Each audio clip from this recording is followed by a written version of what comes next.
السلام علیکم۔ Class management یہ لفظ سنتے ہی اکثر اساتذہ کے ذہن میں ایک چیلنج آتا ہے، ایک پریشانی۔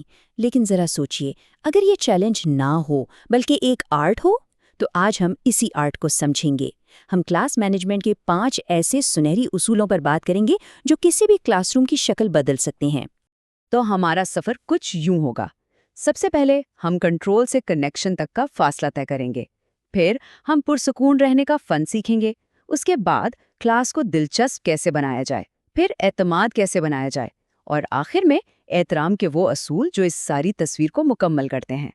تو آئیے شروع کرتے ہیں ہمارے پہلے اصول سے، اور یہ آپ جانتے ہیں سب سے ضروری ہے۔ کیوں؟ کیونکہ یہ کسی ٹیکنیک کے بارے میں نہیں ہے، یہ سوچ کی تبدیلی کے بارے میں ہے۔ ہر استاد کے دل میں کہیں نہ کہیں یہ سوال ضرور اٹھتا ہے، میں اپنی کلاس کے بچوں کو کنٹرول کیسے کروں؟ لیکن یہاں 1 منٹ رک کر سوچتے ہیں، کیا یہ صحیح سوال ہے؟ شاید نہیں۔ اصل سوال یہ ہے کہ ہمارا مقصد کیا ہے؟ اور بس یہیں آ کر ساری گیم بدل جاتی ہے۔ دیکھیں، ہمارا گول کیا ہے؟ بچوں میں خوف پیدا کرنا، یا پھر ایک ایسا ماحول بنانا جہاں وہ محبت اور عزت کی وجہ سے ہماری بات سنیں؟ جب بنیاد خوف کی نہیں بلکہ احترام کی رکھی جاتی ہے نا، تو وہ تعلق خود بخود بن جاتا ہے۔ ٹھیک ہے، تو سوچ تو بدل گئی، اب اسے عمل میں کیسے لائیں؟ یہاں آتا ہے ہمارا دوسرا اصول، پرسکون رہنے کا فن، اور اس کی شروعات ہمارے اپنے عمل سے ہوتی ہے۔ یہاں 2 زبردست عملی ٹپس ہیں۔ پہلی، بچوں کے شور پر کبھی بھی نہ چیخیں۔ پتہ ہے کیوں؟ کیونکہ چیخنا ان کے لیے ایک چیلنج بن جاتا ہے۔ اس کے بجائے بالکل نارمل آواز رکھیں اور تب تک نہ بولیں جب تک مکمل خاموشی نہ ہو جائے۔ آپ کی خاموشی وہ سب سے طاقتور پیغام ہے۔ اور دوسری ٹپ، اپنے ہاتھوں کا استعمال کریں۔ صرف اپنا ہاتھ اوپر اٹھائیں، جو بچہ دیکھے گا وہ چپ ہو کر اپنا ہاتھ اٹھا لے گا، اور پھر دیکھتے ہی دیکھتے پوری کلاس آپ کو کاپی کرے گی بغیر ایک لفظ بولے۔ اور سچ پوچھئے تو اسی کو آرٹ کہتے ہیں۔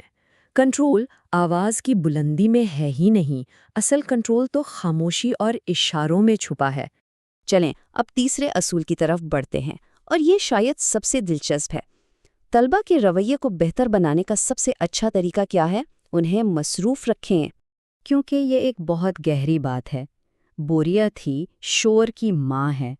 اکثر بچوں کی شرارت کی وجہ بدتمیزی نہیں ہوتی، وہ اصل میں بور ہو رہے ہوتے ہیں۔ جب سبق میں دلچسپی نہ ہو تو انرجی تو کہیں نہ کہیں نکلنی ہے، اور پھر وہ شور شرابے میں بدل جاتی ہے۔ تو اس بوریت کا علاج کیا ہے؟ بہت آسان، اپنے اسباق میں جان ڈال دیں، کہانیاں سنائیں، سرگرمیاں کروائیں، روزمرہ کی زندگی سے مثالیں دیں، سبق کو اتنا دلچسپ بنا دیں کہ بچوں کو شرارت کرنے کا وقت ہی نہ ملے۔ جب ان کا دماغ مصروف ہوگا تو کلاس خود بخود پرسکون ہو جائے گی۔ ٹھیک ہے، اصول نمبر 4، اور یہ ہمیں سزا اور جزا کی روایتی سوچ سے بہت آگے لے جاتا ہے۔ یہ ہے اعتماد بنانے کے بارے میں۔ کیونکہ ایک بات ہمیشہ یاد رکھیں، پیار سے بڑی کوئی طاقت نہیں۔ ایک مثبت رشتہ قائم کرنا کسی بھی سزائے یا سختی سے 1000 گنا زیادہ طاقتور ہے۔ اب یہاں ایک ایسی حکمت عملی ہے جو شاید سننے میں تھوڑی عجیب لگے، لیکن کمال کام کرتی ہے۔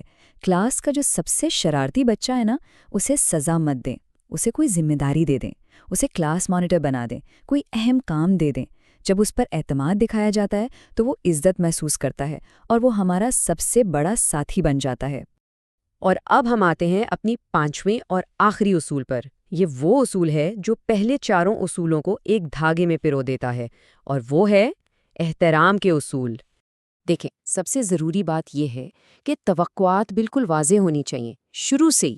سال کے پہلے دن ڈے 1 پر ہی کلاس کے اصول سب کو بتا دیں، کوئی کنفیوژن نہیں، سب کو پتہ ہو کہ حدود کیا ہیں۔ لیکن صرف اصول بنا لینا کافی نہیں ہے، اصل چیز ہے مستقل مزاجی۔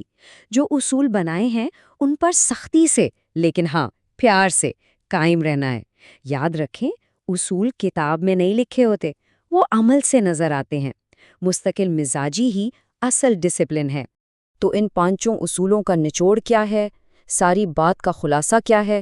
وہ اس ایک جملے میں ہے کہ کلاس کنٹرول کوئی جنگ نہیں ہے، یہ طلباء کے خلاف لڑی جانے والی کوئی لڑائی نہیں ہے، بلکہ یہ ان کے ساتھ ایک مثبت، ایک مضبوط رشتہ قائم کرنے کا نام ہے۔ تو جاتے جاتے ایک سوال خود سے ضرور پوچھنا ہے. ہم سب اپنے آپ سے پوچھیں کہ ہمارا اپنے طلباء کے ساتھ رشتہ کیسا ہے؟ کیا اس کی بنیاد خوف پر ہے یا پھر محبت اور احترام پر؟